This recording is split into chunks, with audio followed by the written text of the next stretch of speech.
সর্বপ্রথমে মহান ঈশ্বরকে ধন্যবাদ দিই এবং সকলকে আরেকটিবার প্রভু যীশু খ্রিস্টের নামেতে শুভেচ্ছা জানাই। সকলকে জয় যীশু।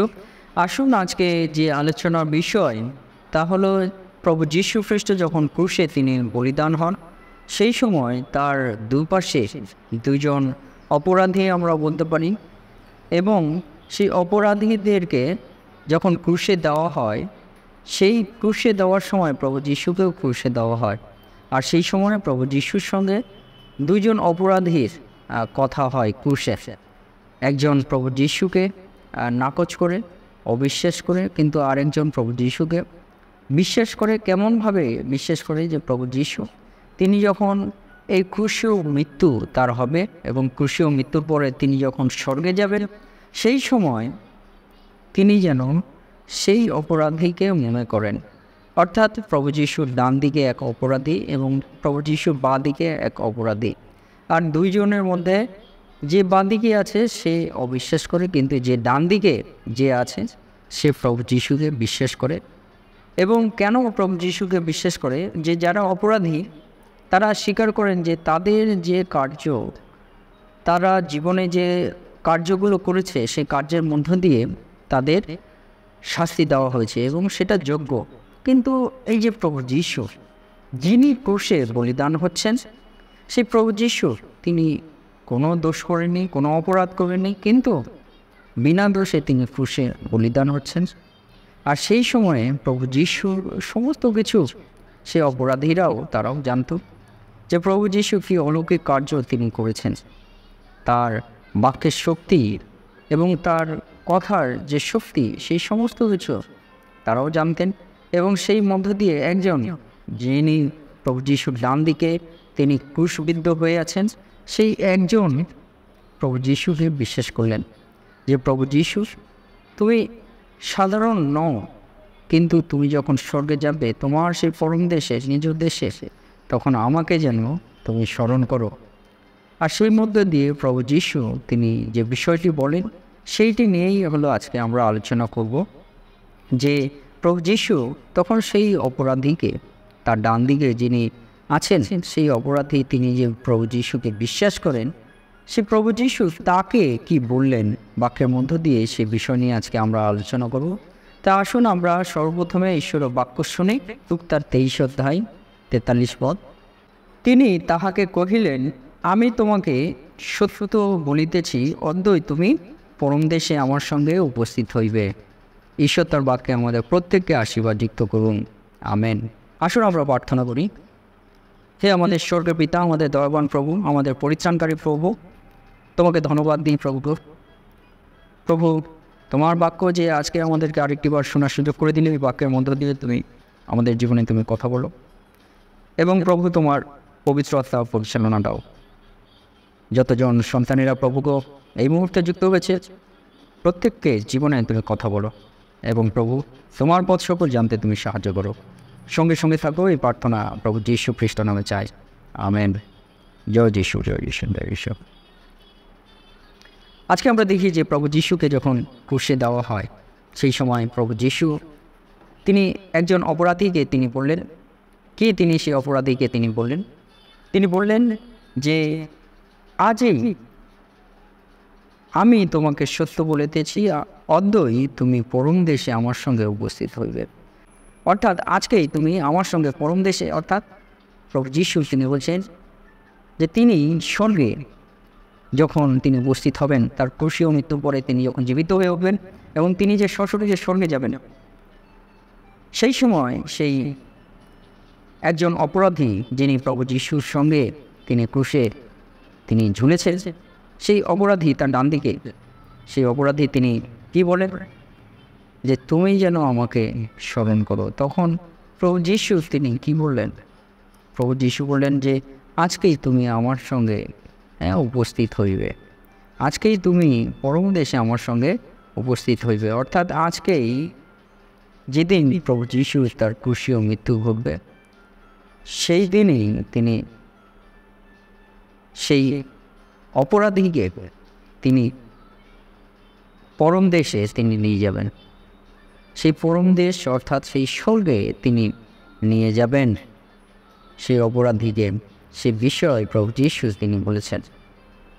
আর সেই মধ্য দিয়ে আমরা এখানে কি দেখতে পারি যে প্রভু যীশু তার যে ক্ষমতা, তার যে শক্তি, তিনি যে স্বর্গ এবং পৃথিবীর তিনি সৃষ্টিকর্তা, তার কাছে সমস্ত অধিকার কর্তৃত্ব তার হস্তে আছে। তা আমরা কিন্তু সেই বাক্যের মধ্য দিয়ে আমরা বুঝতে পারি। কিন্তু আজকে যে বিষয়টি বলতে যাই, যে অপরাধী যিনি ক্রুশে বিদ্ধ ছিলেন তিনি প্রভু যীশুকে বিশ্বাস করলেন এবং সেই বিশ্বাসের মধ্য দিয়েই কিন্তু প্রভু যীশু তাকে স্বর্গে যাওয়ার সেই অধিকার তিনি দিলেন। অর্থাৎ এ থেকে আমরা কি বুঝি যে মৃত্যুর একদম শেষ সময়ে, শেষ পর্যায়ে যে অপরাধী প্রভু যীশুকে বিশ্বাস করলেন, সে মধ্য দিয়েও প্রভু যীশু কিন্তু তাকে স্বর্গে যাওয়ার অধিকার তিনি দিলেন। অর্থাৎ এই বিশ্বাসের মধ্য দিয়ে কিন্তু আমরা দেখি যে প্রভু যীশু তিনি স্বর্গে যাওয়ার অধিকার তিনি দেন। এই বিশ্বাসের শক্তি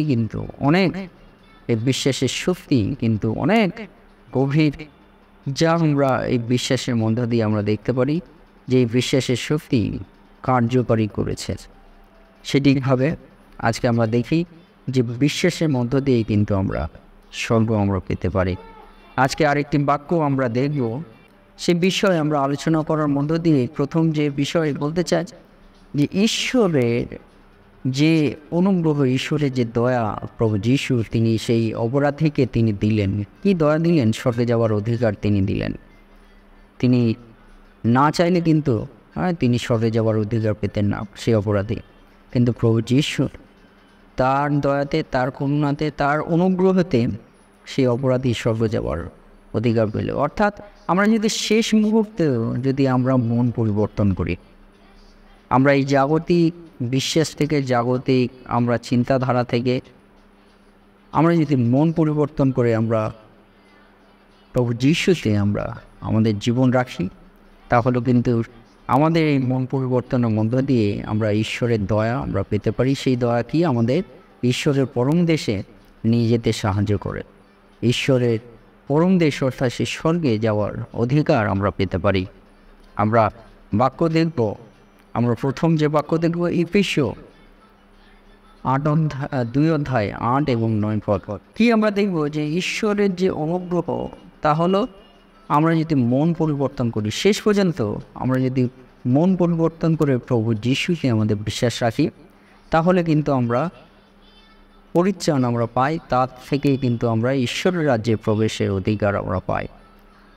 সে বিষয়ে আমরা দেখি এফেসীয় 2:8 এবং 9 পদে সেখানে লেখা আছে, কেননা অনুগ্রহেই বিশ্বাস দ্বারা তোমরা পরিত্রাণ পাইয়াছ এবং ইহা তোমাদের হইতে হয় নাই, ঈশ্বরেরই দান, তাহা কর্মের ফল নয়, যেন কেহ শ্লাঘা না করে। আমেন।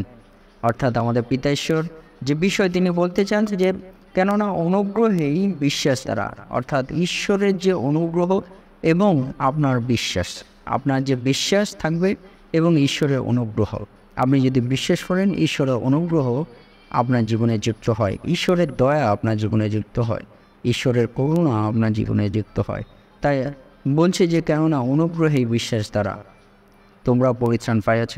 আমরা যদি বিশ্বাস করি ঈশ্বরের যে দয়া, ঈশ্বরের যে অনুগ্রহ আমাদের জীবনে আসে, সে মধ্য দিয়েই আমরা পরিত্রাণ আমরা কিন্তু পাই।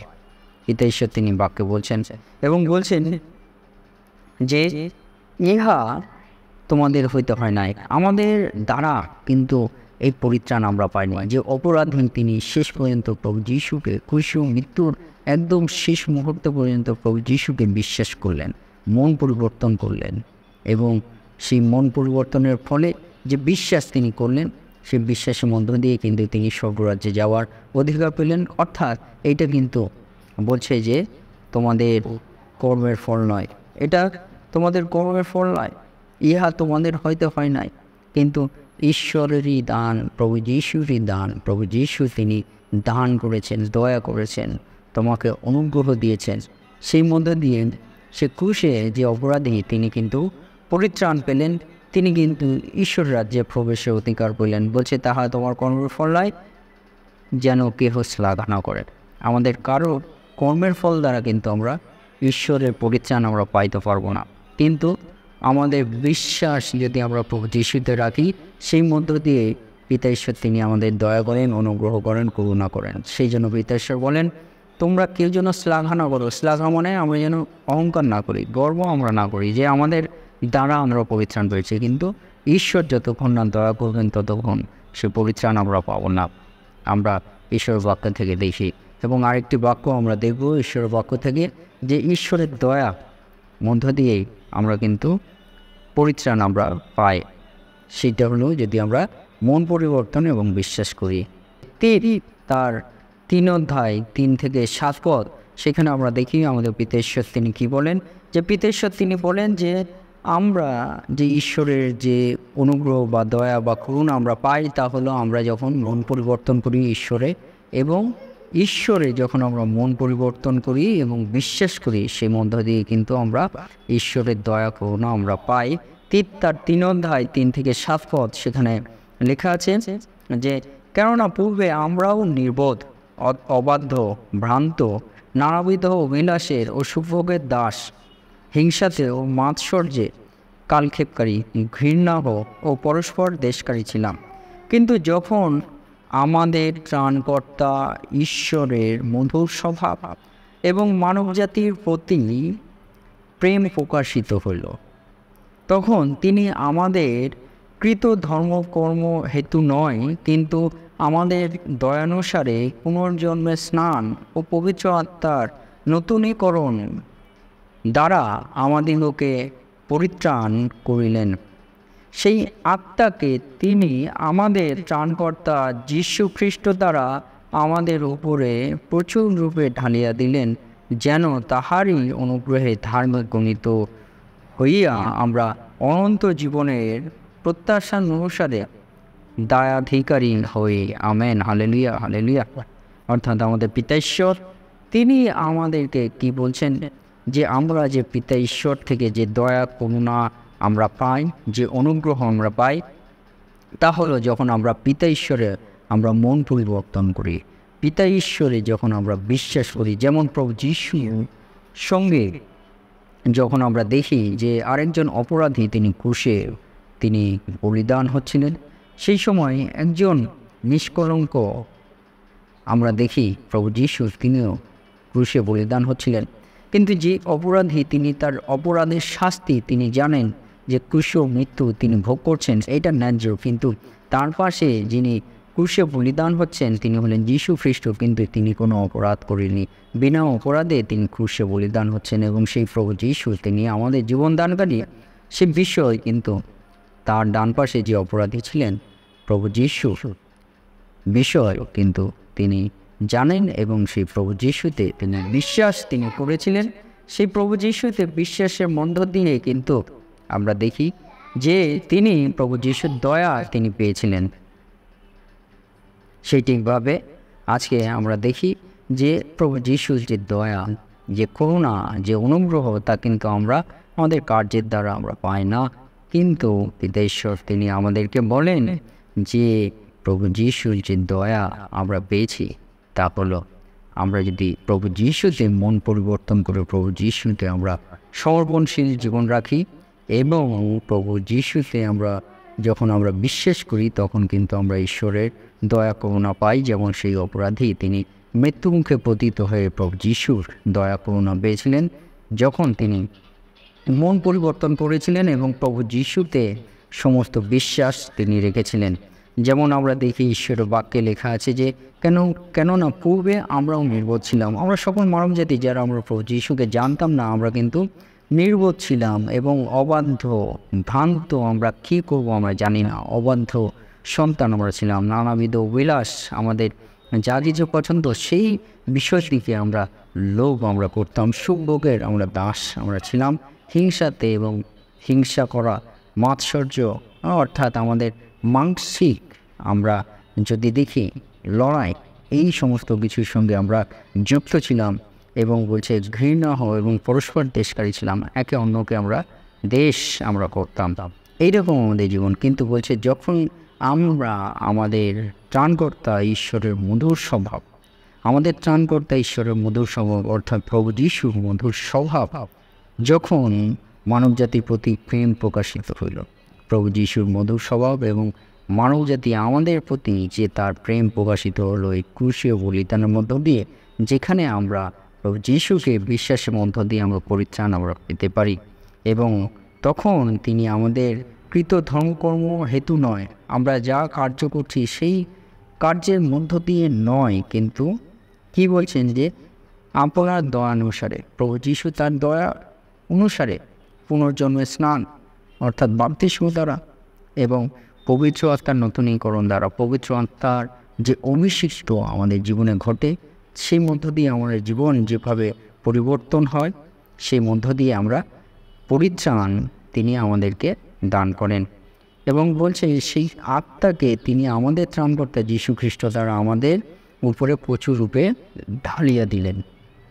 প্রভু যীশু খ্রিস্টের দ্বারা প্রচুর রূপে তিনি ঢালিয়া দিলেন পবিত্র আত্মাকে, এবং সেই মধ্য দিয়ে আমরা অনুগ্রহে, যীশু খ্রিস্টের অনুগ্রহে আমরা ধার্মিক গণিত হই, কিন্তু সেই মধ্য দিয়ে আমরা অনন্ত জীবনের আমরা দয়ার অধিকারী আমরা লাভ করি সে প্রভু যীশু খ্রিস্টের মধ্য দিয়ে। তাই ক্রুশে যিনি বলিদান হচ্ছিলেন, সেই সময় তিনি প্রভু যীশুকে মন পরিবর্তন করে প্রভু যীশুতে বিশ্বাস করলেন এবং মন পরিবর্তন করলেন। সেই মধ্য দিয়ে যেভাবে তিনি বিশ্বাসের দ্বারা এবং মন পরিবর্তনের দ্বারা প্রভু যীশুর দয়া, মন পরিবর্তনের দ্বারা প্রভু যীশুর দয়া পেলেন তার জীবনে, সেটিভাবে আমরাও যদি মন পরিবর্তন করি এবং আমরাও যদি প্রভু যীশুতে বিশ্বাস করি, অনন্ত জীবনের দয়ার অধিকারী আমরাও হতে পারব। সেই অপরাধী যেমন প্রভু যীশুকে বিশ্বাস করিলেন, তেমনিভাবে আমরাও সেই সুযোগ, অনন্ত জীবনের দয়ার অধিকারী আমরা সুযোগ আমরা পাবো। তাই আসুন আমরাও সেই প্রভু যীশুতে আমরা মন পরিবর্তন করে প্রভু যীশুতে আমরা মন ফেরাই এবং আমরা তাকে বিশ্বাস করি অনন্ত জীবনের দয়ার অধিকারী লাভের জন্য। ঈশ্বর তার বাক্যে আমাদের প্রত্যেককে আশীর্বাদ যুক্ত করুন। আমেন। জয় যিশু, জয় যিশু।